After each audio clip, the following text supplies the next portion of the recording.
Hello everyone, welcome back to yet another chapter of Hysterical, Chapter 9, Part 5. A Child with a Gun. Summary. Aizawa is concerned. Now that the flashback has concluded, I will now direct you back to the normal timeline, which is, in case you have forgotten, approximately 17 minutes after the first day of school had officially ended. Perhaps you will recall that Aizawa was in the middle of a conversation with Midoriya, the first half of which had pertained to his quirk and the unfortunate lack of info in his file. If you did not recall this, then I hope you do now, seeing as how I just told you. The second thing I wanted to discuss is your hero costume, Aizawa said.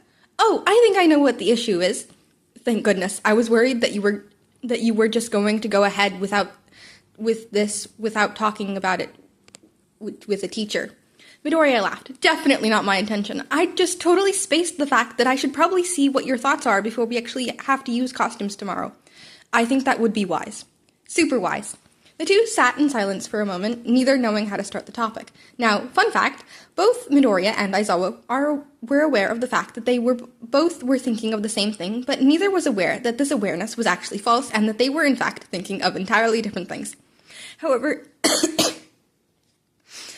this did mean that they were still better off than you are now, not being aware of either thing they were thinking about. I know, of course, but seeing as how I haven't told you yet, it is impossible for you to know. You are most likely wondering why I haven't done that by now. The answer is something called suspense. It is a feeling that one gets after being led on and expecting to receive some form of a conclusion, and you might be feeling it right now. I do, however, understand how such dramatic effects can be considered quite annoying, and I will despise being seen as rude, so I will now continue this retelling in hope that you do not hate me now. So, Midoriya said awkwardly after a moment, I guess I was hoping you'd be okay with how my costume was actually sewn by my mother. Obviously, I'll eventually have to get a school-supported designer to redo it with high-quality material, but I was hoping I'll be able to wear it for the time being. Wait, you're worried about being able to wear the costume your mother made? Yes? Midoriya, that is not what I needed to talk to you about. No? That's good. I really wanted to wear it, and wait, not good. What did you want to talk to me about? Midoriya said in confusion. Yes, well, it's really not a problem that your mother made it. No, I wanted to talk about the equipment you asked the support course for. Oh, ironically, oh was all that Aizawa had said upon seeing the list himself. I have a few issues with some of the things. Aizawa looked back at the paper and cleared his throat. Let's start with this one. A razor in the collar of the outfit which, and I quote, can fly into my jugular when I push one button or fly out at my enemies if I push a different button. Aizawa looked at Midoriya, who shifted awkwardly in his seat. Why? Using it on villains? Okay, I can see that. But why on earth have the option for it to go into your own throat? Well, you see, I can't feel pain. Yes, I am painfully aware of that fact. However, that does not answer my question. What if you hit the wrong button by accident? I can assure you that I would be fine. You would die! Midoriya shrugged. This was very concerning to Aizawa, who did not like the implications of a student shrugging after being told they would die. He decided to just ignore that and continue. And that's not it. Cyanide pills in the pocket of your utility belt? What do you even plan on doing with those? Shove them down the throats of villains? Because that would be very, very difficult and also very, very illegal. I have no plans to give them to villains, Midoriya answered. Then who? Me. What? Any other issues, or is that all? Is that all? No, of course not. There's more. All right, let's hear it. Wiring in the interior of the costume that essentially makes you into a human taser. So that when I touch the villains, they'll get electrocuted, Midoriya said happily. He was actually quite proud of that one. Yes, but so will you. Can't feel pain, Midoriya reminded. But can't feel pain. Aizawa sighed, and then a gun. Really, Midoriya, you really want a gun? Yes. No! Midoriya rolled his eyes. Snipe gets one. Why can't I have one? It's part of his quirk. Mine too, Midoriya muttered. What? So my healing, I can do it, but there are certain requirements. Do I want to know? Midoriya pointed at the paper. Gun. Gun? Gun. Aizawa did not know how to respond to this, so he simply moved on. A canister of knockout gas. He raised his eyebrow. Which, while it might be useful against villains, I feel the need to reiterate that it will also affect you. Oh, that one I actually have a good reason for, Midoriya said excitedly. I can't pass out. What? Aizawa said. I literally saw your unconscious body during lunch. Midoriya thought back to that day's lunch in which he had killed himself in a public bathroom. Oh, you saw that? Yeah, I saw that. Well, I can promise you that I was not unconscious, Midoriya answered honestly. Then what? Anyways, it's already been approved, so I don't think you can do anything about it. Who the hell approved this? All Might. Of course. Aizawa buried his head in his hands. Why wouldn't he? He looked back at Midoriya. Please tell me you have at least good insurance. You at least have good insurance, so the school doesn't have to pay for your inevitable demise. Actually, most insurance companies stopped working with us a few years back. Why am I not surprised? That's only rational. Yeah, something about too much collateral damage. But it's fine. My mom's a lawyer, so it's not a problem. Too much collateral? You know what? I don't want to know. Can I go now? I'm going to the Bakugos for dinner. Please, Aizawa waved a hand. Just leave. Midoriya did. Nezu, I am going to die, Aizawa said as he walked into the principal's office, without so much as knocking, which was very impolite, but also understandable considering the situation. I am quite literally going to die. I take it you've acquainted yourself with Midoriya. He can't feel pain. I'm aware. And you didn't think to tell me? You found out eventually, didn't you? Yes, after using my quirk on him and causing half the class to think I had the ability to cause excruciating pain at any given moment. Keep them on their toes, I always say, Nezu said. He attacked another student. He and Bakugo are on good terms. I'm sure no real harm was intended. He broke over a dozen bones just today.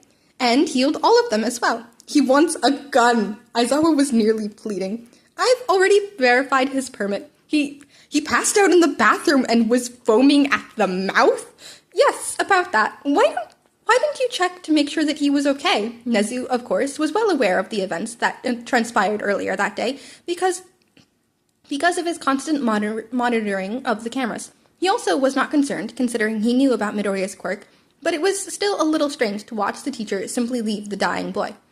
Aizawa rolled his eyes. Please, this is a crack fic. Even I can't be rational all the time. The two sat in silence, following Aizawa's declaration. Finally, he spoke up once more. Can I get a raise? The principal dissolved into a mess of maniacal laughter. The crazed sound stopped abruptly as Nezu looked up and stared directly into Aizawa's eyes. No. And then on to Chapter 10. I'll be doing both parts of Chapter 10. Chapter 10 only has 2 parts, so I'll just do both of them. Chapter 10, featuring way more explosions than necessary. Part 1, Fighting Children. Summary. Because you can't make a hero without having children explode each other. Second day of school. I am here to educate the future generation. Oh my goodness, it's All Might, Midoriya squealed. Bakugo turned in his chair to look at him. What the hell? You already knew he was going to teach here. Yeah, but I forgot, Midoriya said. Bakugo groaned exasperatedly. What? It's been a long week. Hurry and get into your costumes. Today you learn how to become a hero, All Might said. It is now time for some, All Might looked down at a note written on his hand. Indoor anti-personal battle training, anti-personnel, personnel. I hope that it will be very personal, he laughed. No one else did. This was because that it was not a very funny joke, and people typically only laugh at things that they think are funny. All Might coughed.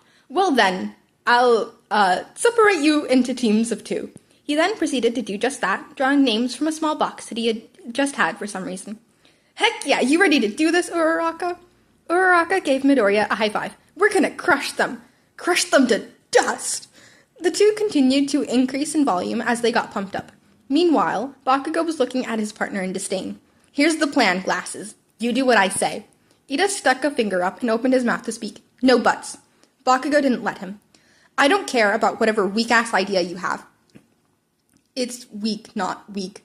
Bakugo blinked slowly. I've got a question for you. Yes? Do you want to fucking die?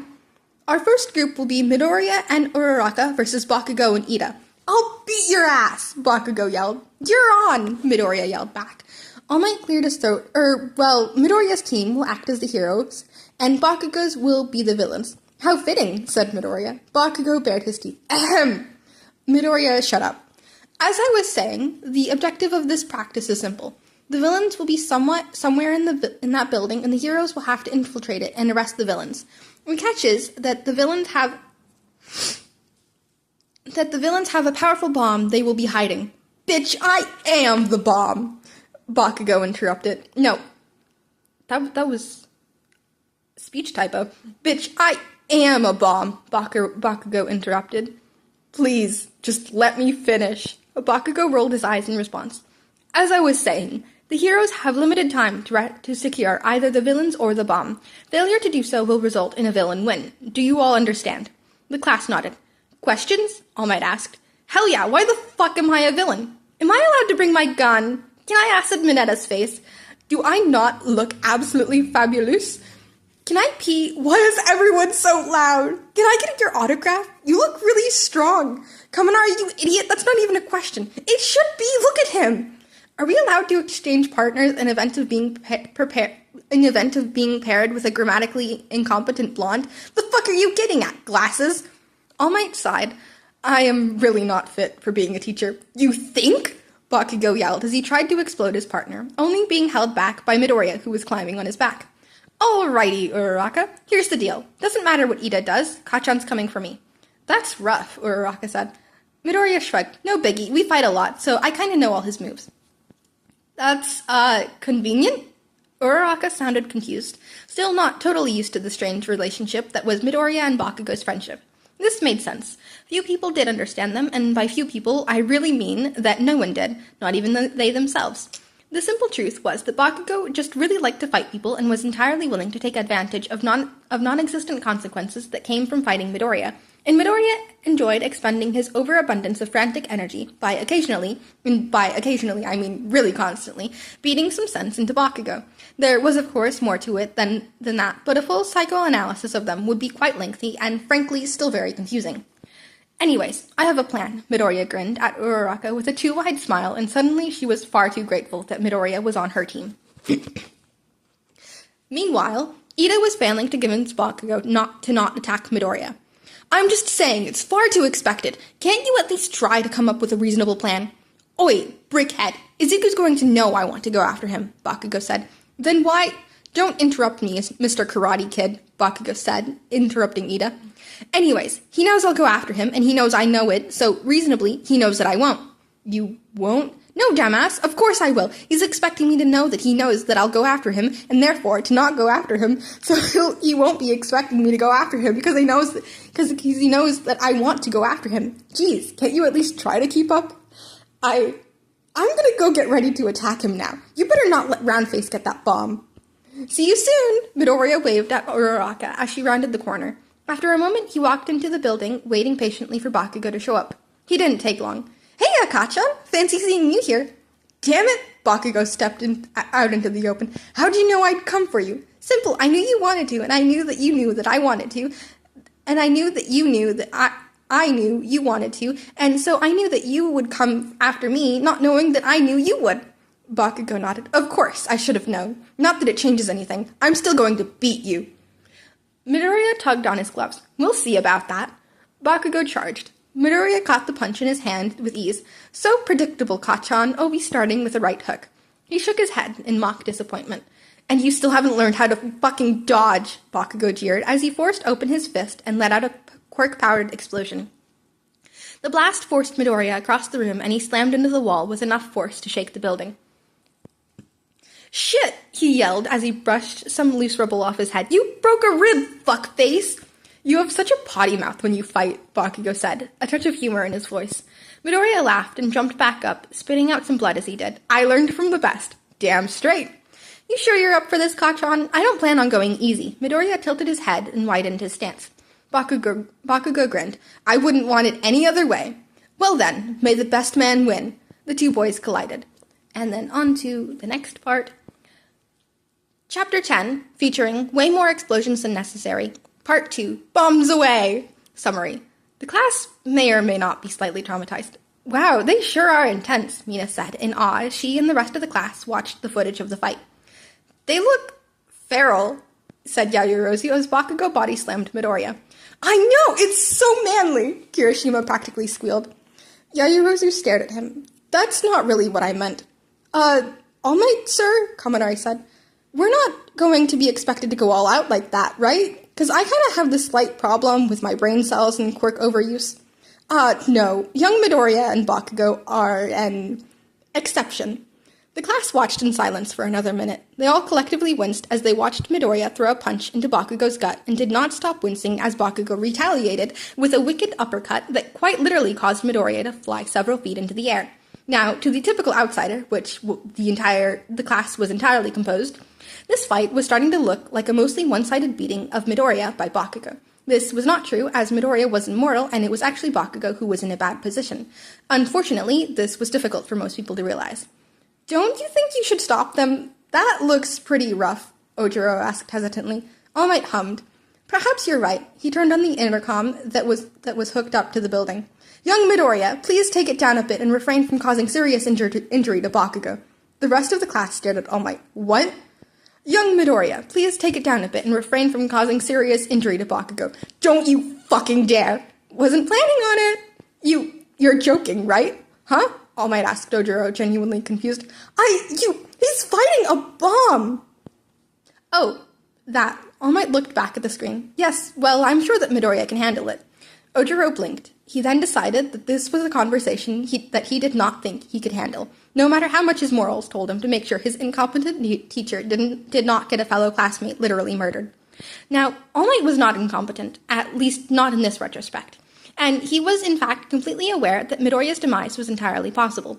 However, after spending several months training the boy, he had come to the conclusion that this was not a problem, not because he disliked Midoriya, quite the opposite, but rather because Midoriya was immortal, so him dying was entirely okay and actually really normal. Unfortunately, the rest of the class was not aware of this, which had the undesired consequence of them all being in shock at the idea that the number one hero, their childhood idol, their literal teacher, did not care about whether or not Midoriya died. "I don't mean to be rude, All Might," Yaoyorozu started, "but I really don't think this level of violence is okay." "It's fine, a little violence is healthy." This is false. Violence, by its very definition, is not healthy, but instead very, very harmful, but if it was violence All Might wanted, it was violence he would get. Meanwhile, Midoriya and Bakugo were easily carrying a conversation as they fought. While focusing on the two separate tasks would be difficult for most people, the two boys had become quite apt at it through their many, many fights. "So, why aren't you using that support gear you were excited about?" Bakugo asked as he sidestepped a punch. "Aizawa said that he might be crazy enough to let me have a gun, but he's sure as hell not crazy enough to let me use it only under All Might's supervision." Midoriya pouted. "So I'm only allowed to use it when he's teaching." "Shame." Midoriya weaved around his friend, attempting to find an opening. "How about those gauntlets? They work as well as you'd hoped?" Bakugo grinned. "I don't know. Why don't we see?" "Damn it, Kachan, don't you dare!" Midoriya let out a squeak as he narrowly dodged the blast. "What the hell?" he yelled as he saw the gaping hole left in the wall. "You're allowed to have freaking grenade arms, but I can't have my gun? Oh, boo-hoo, now stop moving so I can murder you." "Did you see that? He could have killed Midoriya." "Oh my god, we're going to die. Is this legal? Stop him, All Might." "Children, please." All Might held his hands up helplessly. "Settle down. I said settle down." He had to yell to be heard over the noise. "Pardon-moi, Sensei, but I would prefer that Monsieur Midoriya not die." "He won't die," All Might said. He then paused and reconsidered. "Well, he probably won't." He continued to consider the implications of these words. "Okay, so he might, but he'll be fine." The class just looked at All Might. "Oh shit, All Might is a sadistic kid killer," Kaminari said in a hushed voice. "That's probably not going to be good for his image," Asui said thoughtfully. As if he was playing some twisted carnival game, Bakugo continued to aim his arm at Midoriya, who was quite literally bouncing around in the tight hallway in an attempt to avoid getting hit. "Stop moving!" Bakugo growled in frustration. "I don't think I will, thank you very much." Midoriya rebounded off one of the walls and flew right past Bakugo. As he did so, Bakugo reached out with lightning speed and grabbed the front of Midoriya's shirt. "Oh shit!" Midoriya looked at Bakugo's deranged grin with wide eyes as he was hoisted in front of Bakugo. "See you later, fucker," Bakugo said as he blew up his best friend. Midoriya screamed and soared into the wall behind him, the impact blowing it apart into rubble. Now, it just so happened that as Midoriya and Bakugo were fighting, they had moved throughout the building so that they were on the same floor as the bomb. This meant that Midoriya blew through the wall separating him and Bakugo from Ida and Uraraka. The boys' partners both watched in amazement as Midoriya flew into the room, yelled, "Uraraka, get the bomb!" and then proceeded to fly through the opposite wall out the building. Now, provided with a sufficient amount of ammo, and more conditioned to Midoriya's insanity than Ida, who was looking at the wall in shock, Uraraka used her quirk to fling the rubble at her opponents and successfully secure the bomb. "Hero Team wins!" All Might yelled, voice crackling on the speaker. "Hero Team wins!" The class erupted into insanity. "Is Midoriya dead?" He was. The class was in the middle of berating both All Might for not stopping the fight and Bakugo for blowing up his friend. "I wouldn't have done it to any of you extra fuckers. I knew he could take it," when Midoriya walked in. "Did we win?" He looked no worse for wear other than a smudge of soot on his cheek and an unreasonable amount of glitter falling off of him. "You fucking cheated!" "Nice job, Uraraka," Midoriya said, correctly surmising from Bakugo's anger that they had won. "Thanks, I couldn't have done it without that rubble you made. Oh, I'm sure you would have found a way. Your quirk is versatile enough." "You're alive?" Midoriya looked at a very shocked Mineta. He looked down at himself. He looked back at Mineta. "No," he said in a monotone voice.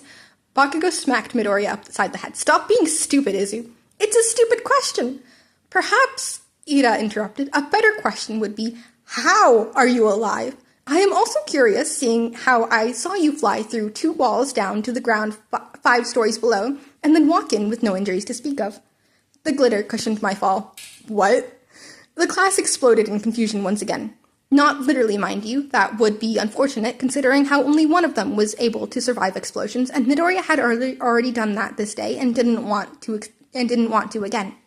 Specifically, the class was confused as to where the glitter came from and how it possibly cushioned his fall, and just overall what the hell happened. They would receive no answers. "Oh, would you look at that!" All Might bellowed. "It's time for the next group to go." It took several long minutes to calm the class down enough to get to that point, but eventually the rest of the students had their turn, and the lesson proceeded with no more murders, which was probably a good thing. And that's it for this video. I will see you guys next time. Don't forget to like, subscribe, comment, all that good stuff, and goodbye!